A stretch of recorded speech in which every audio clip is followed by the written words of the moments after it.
বলো। এই বাপনের বউনাই জিজ্ঞেস করেছে, এই আমার দিকে বাপনের বউনাকে জিজ্ঞেস করেছে যে এখানে নাকি খাওয়া দাওয়া দেবে কিনা।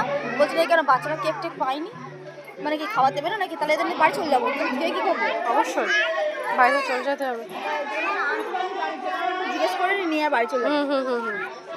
বলবে